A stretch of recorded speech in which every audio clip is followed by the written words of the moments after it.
Hello everybody. Today we're going to be wrapping up the LS. This is like final assembly. It's going to be ready to go in the car after today. That's the plan, at least, assuming nothing goes awry like it always does. I really hope there's not a text here saying it did, because that's what usually happens.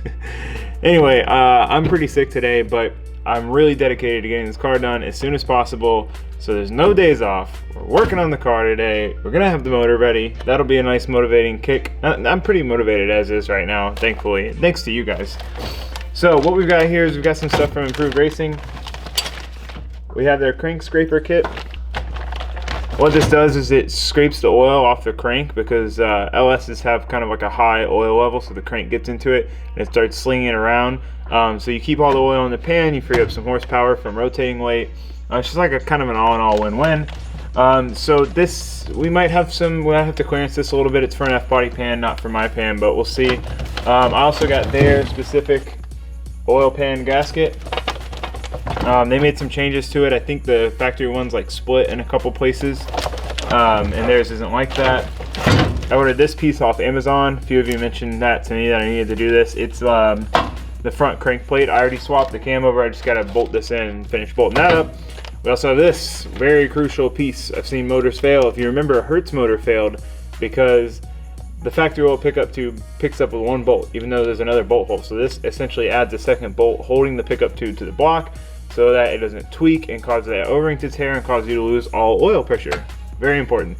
So huge thank you to Improved Racing for donating this stuff to the project. Really cool guys over there. I'm looking to run their oil cooler within the next month or so, whenever they get it done. And I gotta tell you, going by there, I mean, one, they're local, which is sick. Two, they have, like, I'm not a Made in America fanboy, but they have most of their stuff made here in Orlando. Like, not only in America, but here in Orlando, you know, so they can oversee the quality of it and make sure they're putting out a good product.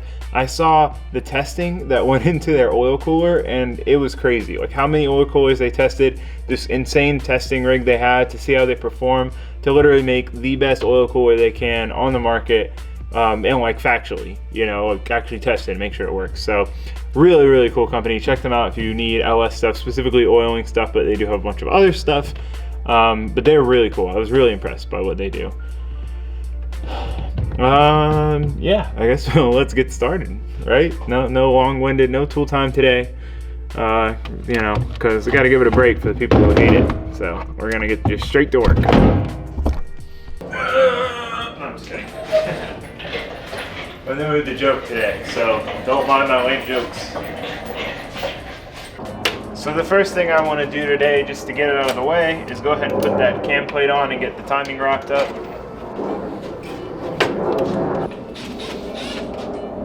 Like I said, I put the cam in the other day. Super easy. It literally took me maybe 20 minutes to swap the cam out, which to me is kind of mind-blowing. I just had these on all loose so it didn't fall apart. I forgot to go get new gaskets. We're gonna have to make a part store run. So I just got all this loosely on here. We're gonna go over something that I didn't do correctly in the last video. It worked out to where it was correct in a sense, but it could have been done wrong. So I'll get to that when I get there. So we're swapping out this plate. I'll show you why when I get it off here.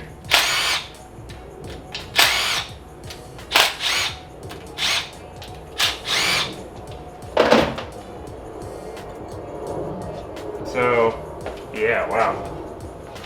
Grab the new one. Come on, baby. There we go. All right, so there's the new one. You can see how much like protrusion that gasket has. Look, you can feel it. It's pretty positive. It sticks up. This one is like completely flush with the plate. It's basically non-existent. You can't even feel it when you run your thumb over it. So that could cause a lack of oil pressure, things like that. 15 bucks on Amazon. We are gonna replace it. Aren't you guys proud of me? I'm replacing something. Isn't that cool? I feel like you guys should be proud of me. I don't know. Maybe, maybe not.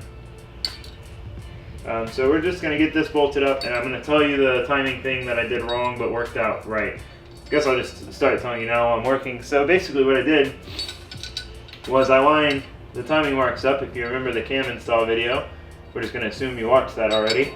I wanted the timing marks up, but I didn't set the motor at top dead center before. I just set it on the crank as crank top dead center, but the cam rotates at half speed of the crank, so it could have been not at the correct rotation in the actual, block side of things in relation to the cam.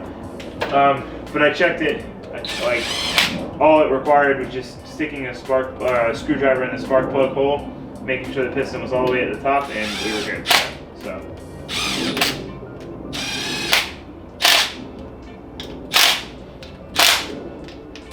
We're gonna actually tighten these down.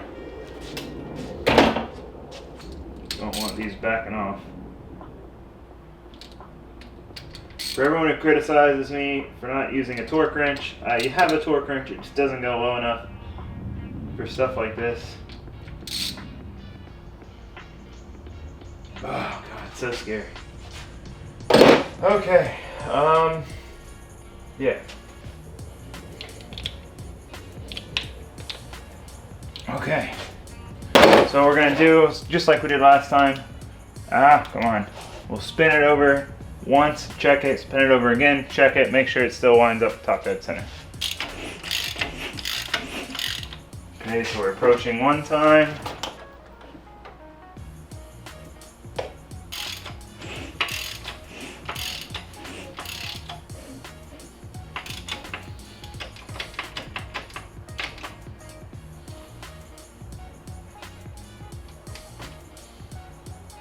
Ta-da, we're good. We are on the money.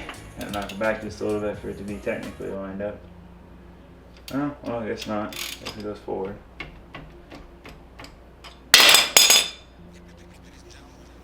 Yeah, alright, we're good. We're good there. We're good with timing stuff. Now we gotta flip the motor over, get the fan off. Oh, God. I can't remember which way I can spin this. Is it this way? Yeah, this way.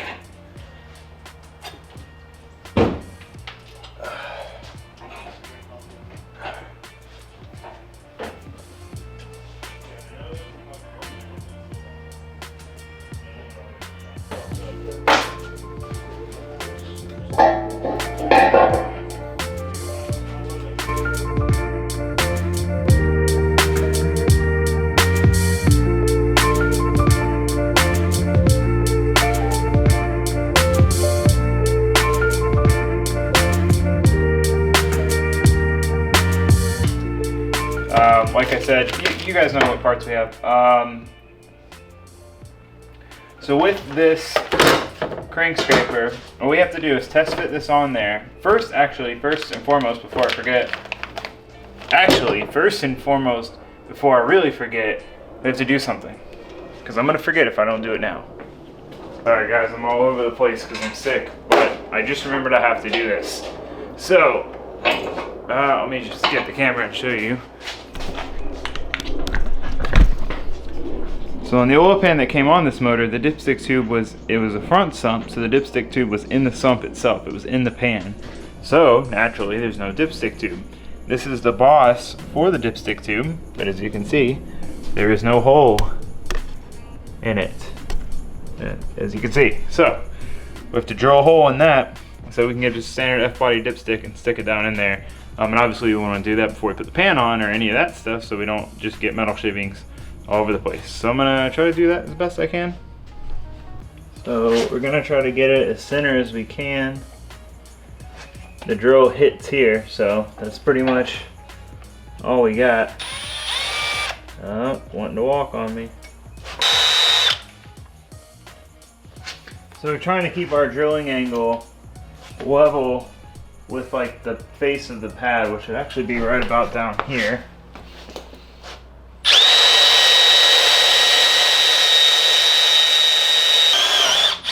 Yep. So that was a 5/32 hole. Now we got to drill it out to 3/8.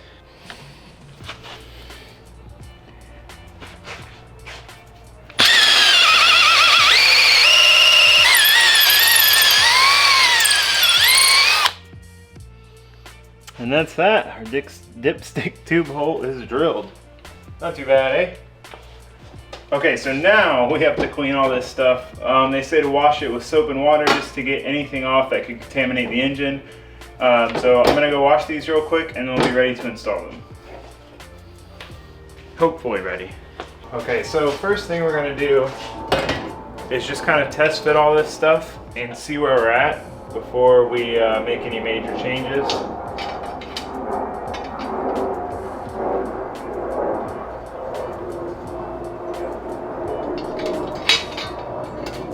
So it only goes on one way. Good to know. It goes on this side. And this guy goes on just like that. So then we're gonna set the pickup tube up here and kind of see if this is gonna bolt in like, woohoo! We weren't sure if we were gonna have to cut this or not. And this fits perfectly. This is awesome. I'm so stoked about this. Check that out, wow. No modification necessary. So now what we gotta do, let me take this stuff off so you guys can see. Make sure this is gonna go. Yeah, we should be good there. This is where the crank scraping happens. So we need to get this kind of like eyeballed where we want it, tighten the nuts down, spin it over and check clearances and make sure that we're not running into any interference. So that is what we are going to do next. All right. Okay. So we're gonna just run around and make sure everything is at least 20 thousandths. 20.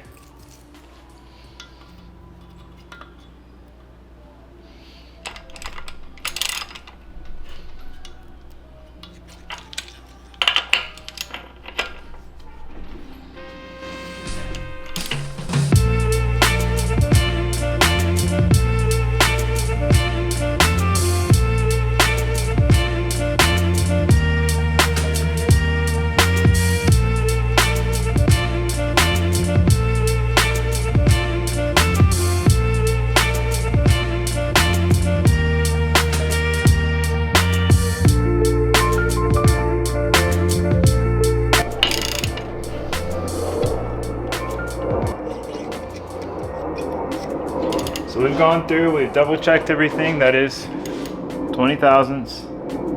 You can't see it. Focus. 20 thousandths. So we have 20 thousandths clearance everywhere that we need it, which is everywhere. So as you can see, what this does is when this gets bathed in oil, this will essentially scrape it off. So you need them to be close, but you don't want them to be more than 20 thousandths close. So we've got it pretty even all the way around, as even as I think we're gonna get it, so it can do its job. So we're gonna go ahead and tighten all these down by hand, the proper way. They go to 18 foot-pounds. I'm gonna use my elbow torque wrench here to get them there.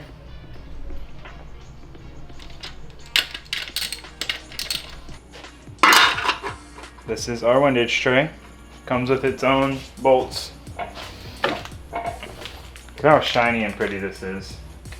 So again, this is designed for an F-body. We weren't sure that it was gonna work with the mast, oil pan, and pickup tube setup that came with the, oh God, I almost dropped the bolt. That came with the Monster Miata swap kit. So we weren't sure. You know, it seemed like I might have to cut some stuff, but I wasn't too worried about it.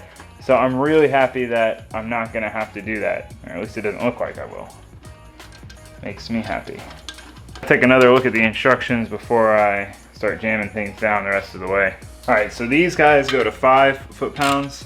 I have this little tiny 2-finger ratchet just for things like this. So like I can't put too much torque on it even if I want to. But 5 foot-pounds is pretty much just snug.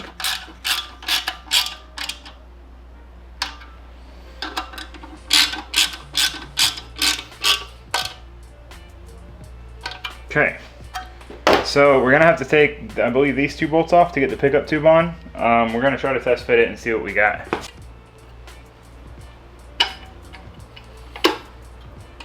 Oh, that is mint.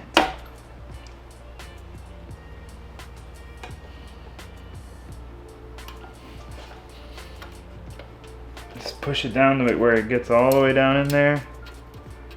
That nut on. This nut on. Run down.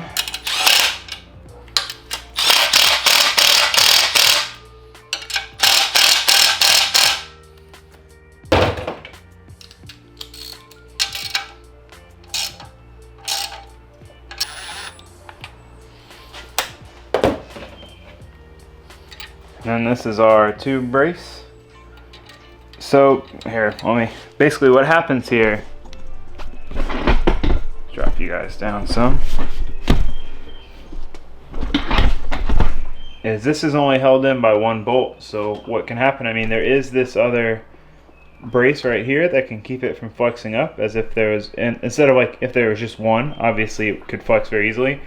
But like Hertz motor, for example, this flex, the O-ring tore, lost oil pressure, had to pull the motor. So this brace will essentially act as if it is bolted on, and like with the 2-bolt flange. The only thing I don't know for certain is that it says to cut this one if you're using this tube brace, but it seems to fit fine. This thing goes on flush. So I don't know, I'll have to ask them about that. For now, we're gonna err on the side of it's fine to have both.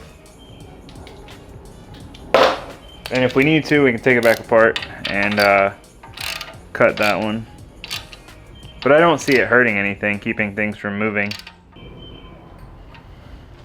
All right, that's what it looks like installed. That's one of those could save your motor pieces right there. Totally worth doing if you're already putting one together anyway. Oh, ain't that a snazzy setup? Check that out. It's the first like nice thing I put on this motor, and it feels like, well, I guess not. The canvas stuff was cool. So, moment of truth, will the pan fit without any clearance issues? I don't know. We'll find out right now.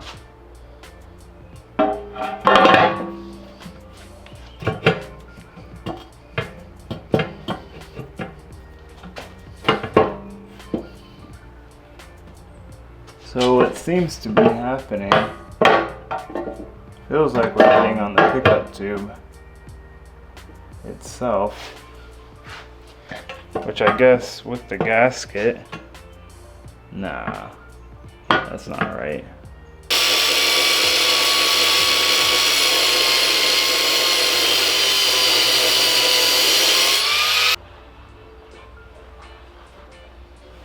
Slow as it's gonna go. You can get it to fit down flush if you pulled it offset, but then the bolt holes wouldn't line up at all.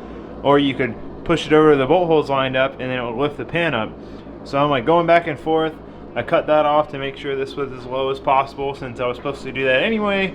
And I'm messing around with it. And I'm like, you know what, let me just put the oil pan gasket on and see. I don't think it's gonna be thick enough to take up this gap. It's plenty thick enough. Totally fine with the oil pan gasket. So I've got to go get, I've got a new front cover gasket set. We'll have to like pop out that front main seal, put a new one in that plate and whatever. And then for the rear, it's like almost the same price to buy the plate with the seal in it and new bolts as it is to get the seal kit. So I just bought the plate with the. Alright, so as you guys probably know, trips to the store are not normally very fortuitous for me.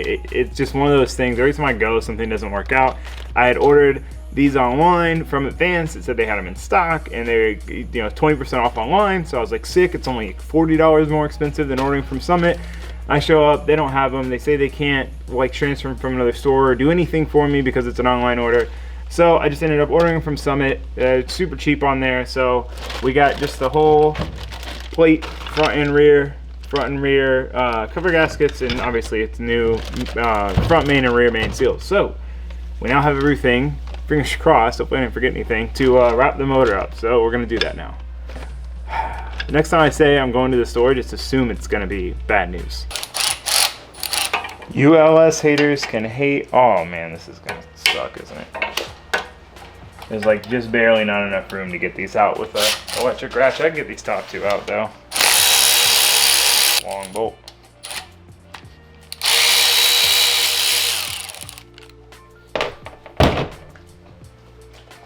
So what I was saying was, you LS haters can hate all you want, and I get it. I used to hate them at one point in time too. LSs are dumb, they're boring V8s, cheater motors, you know, whatever you want to call them.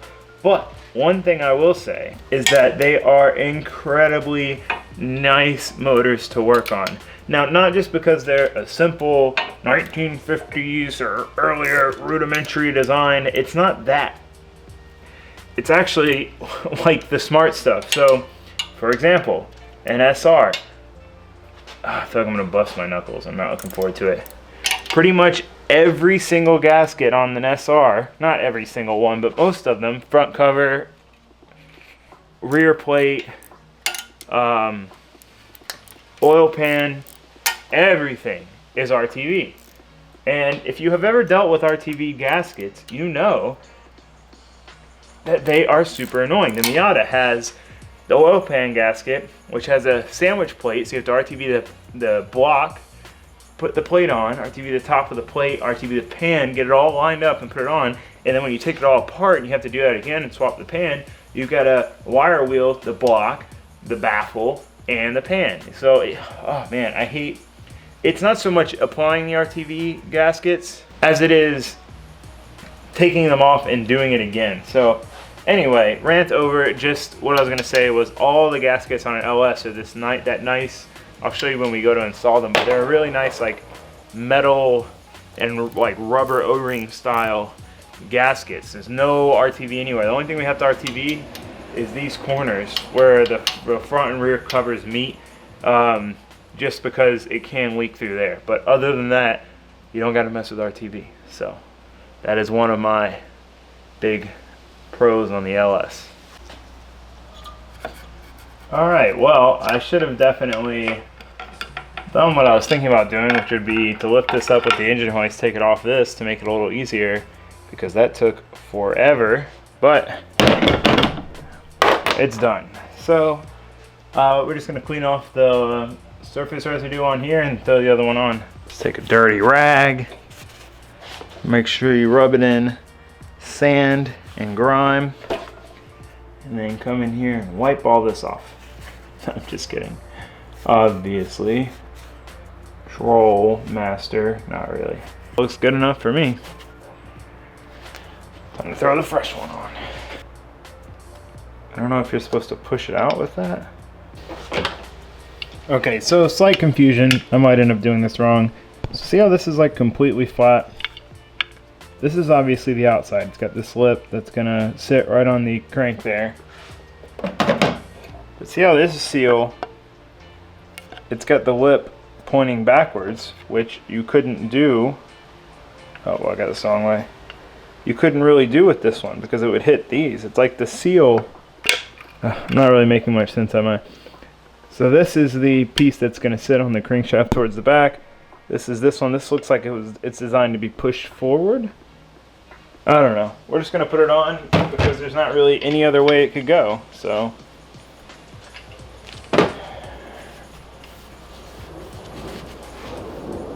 should we get the rest of our debris off of this, because I hate leaks and I don't want this to leak, even though it's probably going to leak like every freaking thing I own. Oh god.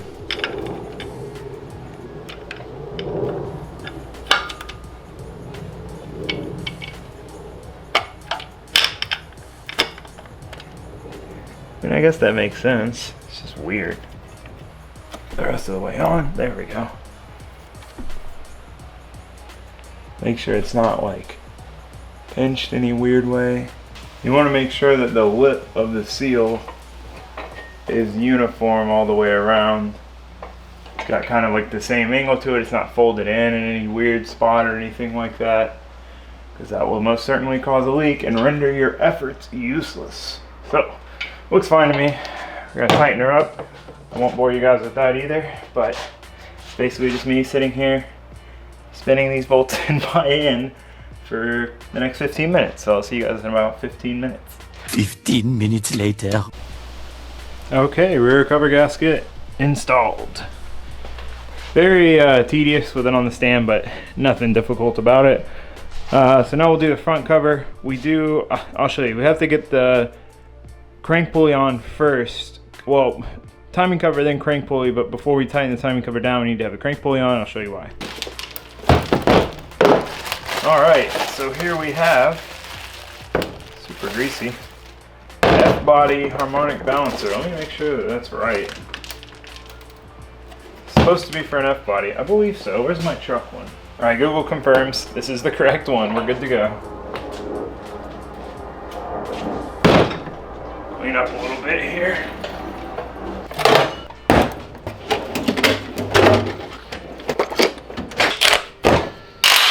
Okay, we have our new cover, new gasket. The seal on this one's the same way.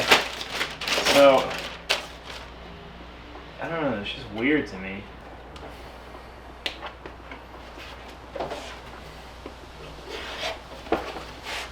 I love this kind of packaging where it's like vacuum saran wrapped to the thing. Feels very race car partsy, like old school.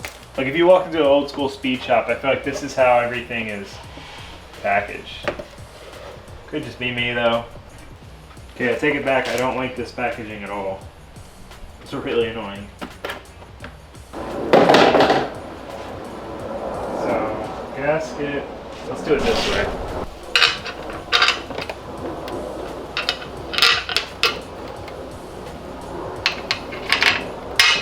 So now,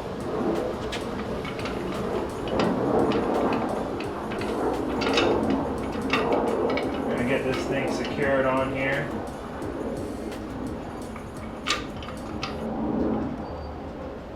Got our speed tool here.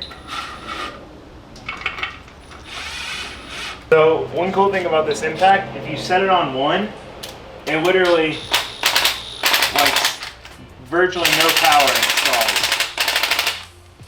So you don't have to worry about stripping or snapping bolts. I mean, I never run them down till it clicks anyway. I just run them down till they're snug.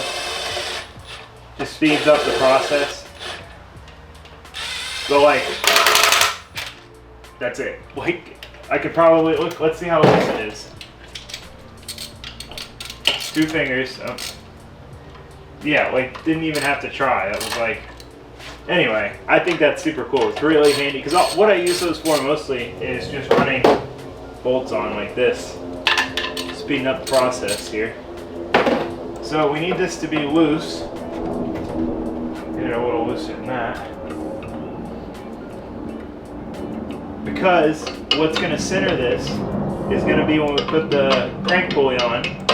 So we don't want to tighten it down and then have it cockeyed in any direction. So we'll put the crank pulley on and then we'll fully tighten this back down. So what we're going to do here, oh god, oh, it's stuck over. Heat up this to expand it and then we'll slide it on there. This is a Sloppy Mechanics tech tip. Can't take credit for this one.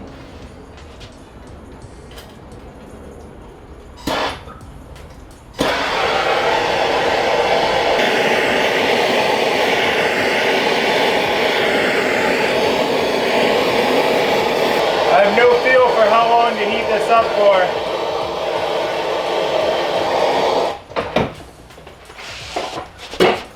Boom. Works like a charm. Wow, that was awesome. I hope you guys, yeah, I probably blocked the whole thing, but it popped right on. That's sick. Cool. All right. Okay, we're gonna use the big boy for this. Probably no more than 3, level 3.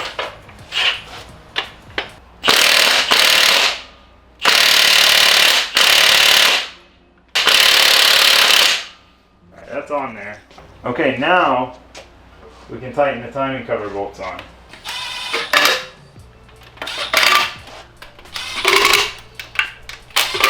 Again, this is like no torque with this impact. It's just enough to get them snug. Come back with the ratchet, get them tight. Remember when tightening down stuff like this, it's better for it to be a little loose than to snap it off. Snapping it off absolutely sucks. So try to avoid that. I used to snap bolts a lot. Over tightening stuff sucks. Not fun. I think we're good here. Boom, now we can put the fan on. Sick. Another piece of advice, get the Cheese Whiz cans of RTV, because if you're anything like me, after one use, you will not be able to use the tube again. They always dry up for me. Oh, God. Oh my gosh. I'm just a failure. Okay. But these, I've always been able to get them to work again. So, what we'll do is see if it's working. My tech tip might be amiss right now if I can't get this to work. Oh, come on. Oh, there we go. It works. Okay, so like I said before, we're gonna put some RTV on these corners. Every time you reopen a thing of RTV, remember there's gonna be a big hard glob. Like, this whole thing's actually pretty hard, so we're gonna wipe most of that off and do it again. But yeah, we're just gonna put a little bit of RTV on each of these cracks here where the cover meets the block. Not a lot. No need to smother it. Like what I just did is probably too much. It's just meant to like fill in that gap. That's not going to seal very well. Okay, pan gasket. This obviously can only really go on one way because you have these holes for the oil filter housing. So we're just going to get it set down like that. And then get the pan.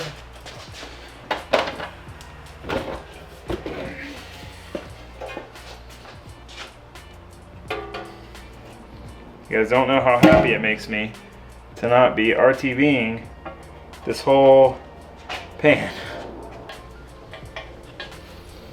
What I'm gonna do to get these started is use a 13 on the super weak impact so I can push past the gasket. There we go.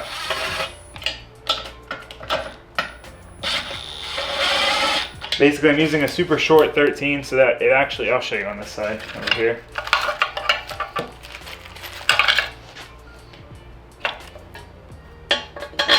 So I can push down,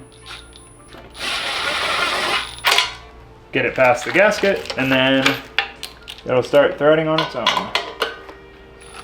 Just have to be careful so you don't cross thread it. But this thing's set so low that it would just stop before it actually cross-threaded it.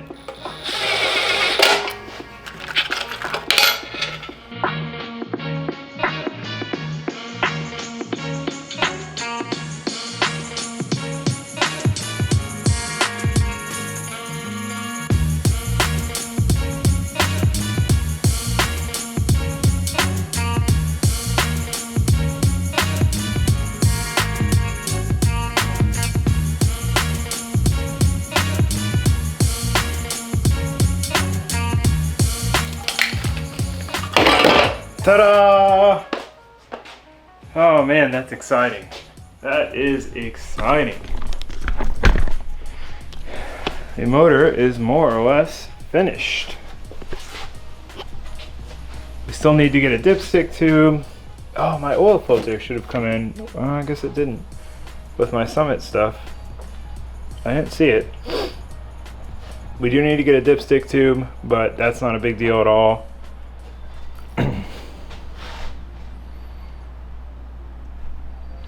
Very, very exciting though. Very exciting. I am excited. Much excitement is had by me.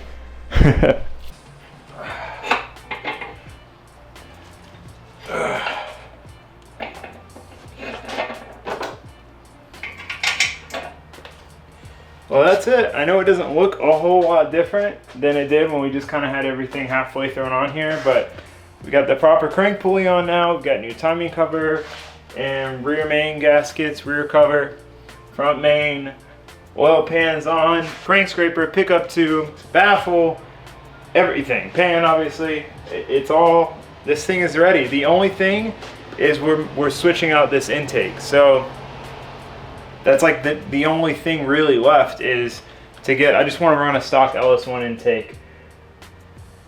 But the motor, go back over here in its resting spot because it is done. I gotta admire my ready to drop in motor. So I just want to extend a huge thank you to Improved Racing for donating the parts to the project. They're really cool company. I hope I get to run their oil cooler, which is nice because our mass pan has provisions for an oil cooler, so we won't have to do a sandwich plate or anything like that. We just put fittings in and we can have an oil cooler. So all very exciting. Next stuff really is going to be chassis wise, cutting up the engine bay and starting to test fit the motor. We're getting to the key points now, guys. We're getting to like the juice, the meat of the project. So I hope you guys are excited as I am. Let me know what you think of these videos, the series, how we've done so far, what we're doing, what you guys think we should do while we're here. And thanks for watching. Thanks for subscribing. I'll see you guys next time. Goodbye.